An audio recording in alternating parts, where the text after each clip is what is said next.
బాలు, మీనా విషయంలో ఇంక రోహిణి అయితే మొత్తం కలగంటుంది. అది ఆ వీడియోని గుణాకిచ్చేసి, తను మొత్తం వైరల్ చేపిచ్చేసి, ఇప్పుడు శివ విషయం మొత్తం అత్తకి తెలిసిపోయిన తర్వాత, ఇంక బాలు, మీనా విషయంలో నేను ఒక భద్రకాళిలా మారిపోతాను అన్న ప్రభావతి మాటలన్నీ గుర్తు తెచ్చుకొని చాలా సంబరపడుతుంటుంది.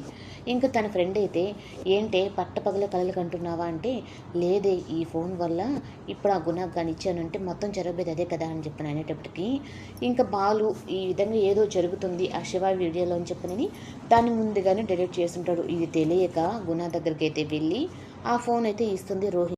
ఇంకా గుణ కూడా ఏంటి ఇది వీడియోనా అని చెప్పని వేరే వీడియో చూపించి ఇంకా రోహిణికి చెప్తాడు. ఏంటి ప్రతిసారి ఏదో ఒకటి జరుగుతుంది.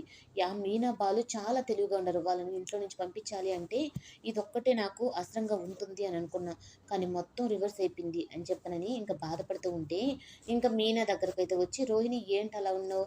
ఫోన్‌లో వీడియో దొరకలేదని చెప్పని బాధపడుతున్నావా? అయినా మా ఆయన చాలా తెలివిగల్లవాడు కదా! ముందుగానే ఆ వీడియోని డిలీట్ చేసాడు. నేను పాలు కాచేటప్పుడు వచ్చి ఇలాంటివేదో చేస్తున్నప్పుడే నాకు డౌటొచ్చింది. ఎందుకంటే ఎప్పుడు వంటింట్లోకి రాను నువ్వు, వచ్చి పైన బట్టలు తీసుకురావు అన్న పంపించినప్పుడే నాకు అనుమానం వచ్చి నేను మా ఆయనతో డిలీట్ చేపిచ్చాను. అయినా మీ ఆయన పార్కులలో కూర్చొని తింటుంటాడు గదా! ఆ వీడియో చాలా బావుందా అని చెప్పి అనేటప్పటికి, ఇంకా రోహిణికైతే చాలా కోపమొస్తుంది. నాకు అవకాశం రావాలి తర్వాత మీ ఇద్దరి పని చెప్తాను అన్నట్టుగా.